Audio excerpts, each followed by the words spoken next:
Everybody talks about Disney princesses. Disney princesses here, Disney princesses there. But what about the princes? Doesn't anyone care about them too? Well, they may not be as memorable as Disney princesses, but come on, they're good people too, even heroic at times. Now, we've talked about who's the most noble Disney princess, and we've talked about who's the most powerful Disney princess. But today, we're going to take a look at the oftentimes overlooked counterparts, and figuring out which one of these guys is truly the most noble. I'm Rachel D. Champlain with WickedBinge, and this is Disney Princes, good to most good.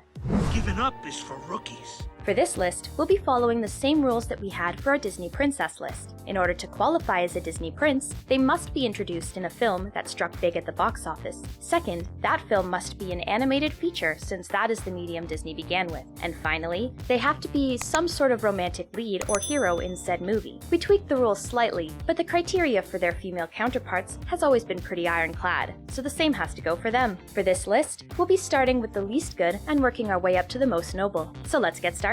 Adam, aka the Beast, is first on our list. He made some poor choices that resulted in him being cursed, but he did show to grow from his mistakes. Now, he is docked some because of his initial anger issues and the imprisonment of Belle's father and then Belle herself. Yeah, this is a pretty rough few points against him, to be honest. Can't you see he's sick? And he shouldn't have trespassed here! I mean, kidnapping a young woman and locking her away in your castle while using her father as leverage, generally speaking, is frowned upon in society. We also get a pretty rough look at his backstory in the prequel films, which shows his younger self being incredibly selfish, spoiled, and downright heartless. Eventually, Belle became less of a prisoner and more of someone the Beast looked up to, asking her to read stories to him. Again, all of this on paper still sounds pretty terrible. With that said, his character does change for the better. He lets Belle go of her own free will, and his heroics come into play in the later conflict of the film when Gaston leads an angry mob to storm the castle. Gaston was initially spared by the Beast, with Adam ordering the man to leave. Get out.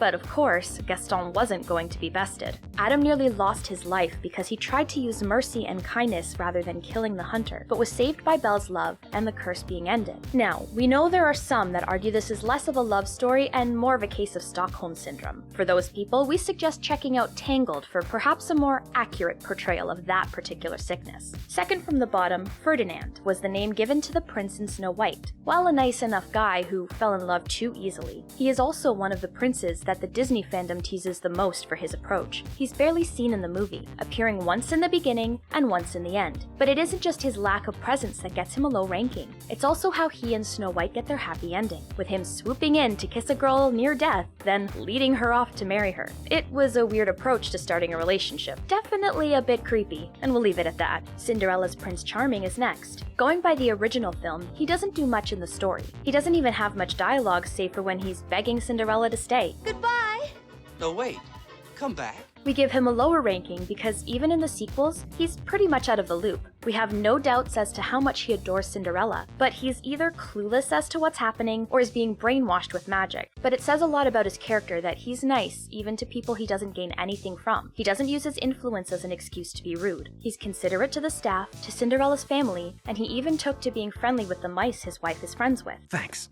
And, loved the song. All that said, he doesn't have the most character development to him, so he comes off as pretty dull in comparison to everyone else. Disney's portrayal of John Smith may not have been historically accurate, but he was a decent man in the movie. He was already an established adventurer, having much of the crew's respect upon leaving their homes for the new world. He saved Thomas from drowning, and showed the young man how to use a firearm, knowing it would be useful information. It wound up backfiring a bit, no pun intended, when Thomas used the advice to take out Kocoum, resulting in the native warrior's death. But even here, John stepped up to protect, ordering Thomas to run to safety so John could be killed in his place. Thomas, get out of here! He wasn't as useful in the sequel, but we give him major hero points for his initial role. While Ariel wasn't the most noble princess in her own story, at least when compared to other princesses, Eric certainly was a heroic guy. From the moment we see him, he's shown as being a playful and well-regarded person. The sailors appreciate his company, as Eric wasn't the type to be afraid of getting his hands dirty with labor. His assistant respected him and was always looking out for his best interest. I had hoped it would be a wedding present. When the ship was going down, he made sure to save as many as he could before diving into the water himself. When he came across Ariel, he had no memory of who she was, and took her in anyway, not wanting a young girl with no place to go to be wandering around with nothing. He took the time to get to know her, and when she was shown to be the woman who saved him, he made sure to protect her from Ursula. It was his actions that led to Ursula's demise, with Eric steering one of the resurfaced ships to impale the Sea Witch, which is a pretty big accomplishment, taking out a Godzilla-sized sea monster. Moving on to an actual protagonist, Aladdin is a stand-up guy once he gets his footing, but he is dropped lower on our list for one thing in particular, lying about his identity so he could have a chance with Jasmine. That doesn't make him evil, but it does make him a bit hard to trust. The reason he's not ranked any lower is because he does eventually come around. You should be free to make your own choice. He stands up to Jafar and breaks his control over the Sultan. He returns and saves Jasmine and her father from Jafar's overpowered influence, tricking Jafar into taking the role of a genie. And in the end, he decides the genie's freedom is more important than him being able to marry the girl of his dreams. I wish for the Nile. No way! So, earlier character flaws aside, this is an incredibly noble act. Things do work out for Aladdin, but he did it without a guarantee those things would go in his favor. As we move up the ladder of good, we get to Kristoff. Now, he may not have been excited about helping Anna in the beginning, but he came around. Not in the way many of the more classic princes do, with seeing a damsel in distress that needs saving. Instead, Kristoff fell for Anna because she was as stubborn as he was, and surprisingly capable of fighting against wolves using a guitar. Sometimes I really don't like you. Hold up! While he claimed to be in it for getting a new sled to haul ice, it changed into wanting to see Anna happy and safe. When his troll family caught on to him feeling something for her, his response wasn't to deny being in love with her. Instead, his protest came in the form of telling them she was already engaged to another man. It was a small moment, but highlighted the selfless nature he tried to keep hidden. He then rode through storms to try and get her to Hans, thinking true love's kiss would save her from her slowly freezing heart. Upon seeing the growing blizzard, he went back for her, concerned for her safety. In Frozen Fever, he spends all of his time making sure Anna will have the perfect birthday. And in Frozen 2, though he spends the majority of his time trying to find a way to propose, the most important thing he did was stand by Anna's side as she took over ruling Arendelle. The things we do for love. All in all, his character is a nice balance of heroic and sweet. This may surprise a few people, but we're placing Naveen next. Now, he and Tiana did not start off on the right foot. Naveen made it clear even before meeting his eventual wife that he was only interested in spending his life having fun. His only motivation to marry was to have money to do whatever he wanted again. What resulted was him being used by his once trusted assistant Lawrence and being turned into a frog. All women enjoy the kiss of Prince Naveen.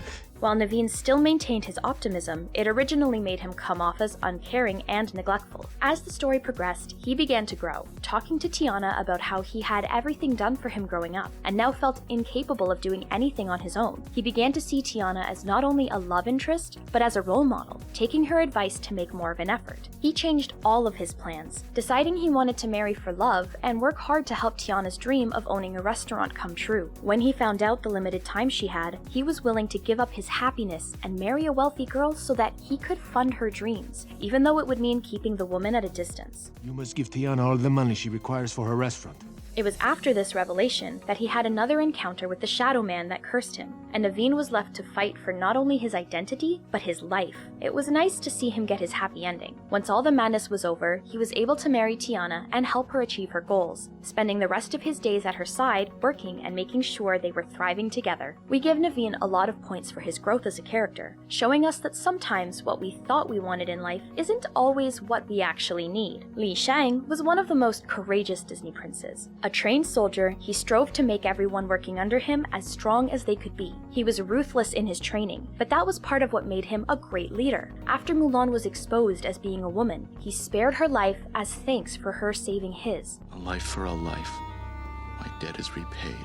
When she reappeared, warning him of the Huns, he did brush her off initially and tell her that she didn't belong among them, which does lose him some points. But when Mulan was proven right, and the Emperor was in danger, Shang stepped up and followed her lead. When Shan Yu confronted them for destroying his plans, Shang put himself in between the man and Mulan to try and protect her. You took away my victory.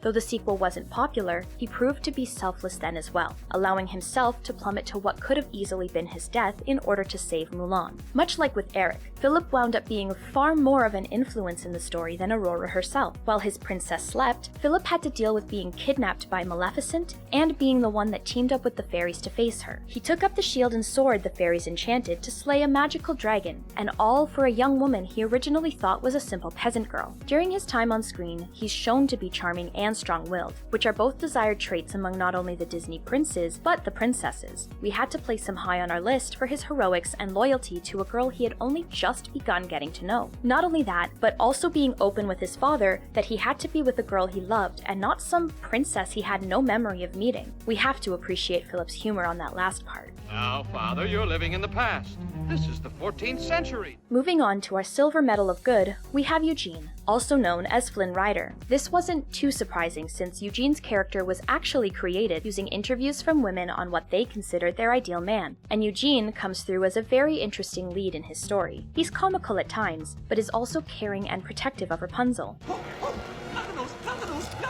He risked losing his life to help her be free of Mother Gothel, and then used his second chance to reunite Rapunzel with her real parents. Eugene would go on to be helpful in the cartoon series, when Rapunzel is learning how to be a royal and learning how to rule the kingdom on her own. We were able to see a man grow from being a man who wanted nothing but wealth to being a man who only dreamed of being with someone that saw him as a person. It led to him making some unusual allies, between the tavern occupants Pascal and Max, but together they all made a great team when joined to save Rapunzel. So, who have we placed as the most good on our list? We have to give the gold medal of good to Hercules. Now, this kid had a rough start in life, but he found a way to make the best of it. Once he realized he was the son of Zeus, and his strength wasn't the curse he thought it to be, he used his ability to protect people. Even when he was made into a celebrity, he was still the same humble guy that insisted on treating everyone with kindness. I'm an action figure. He truly had heroism in his blood. When he found out Meg lied about her intentions, having worked for Hades, he still had love for her and went to retrieve her soul. He continued to try and protect the people even without his powers, aided by the heroes of Olympus, and refused to be given a life as a god so he could stay on Earth with Meg. I wish to stay on Earth with her. His story taught kids that strength comes in many forms, and it was a lesson that resonated with a generation. Who do you think is the most noble Disney prince? Let us know! Also, check out our Disney Princesses Good to Most Good video. And don't forget to hit that notification bell, and binge our Good to Evil playlist, where we break down the morality of the characters in your favorite cartoons, shows, and movies. But most importantly, stay wicked.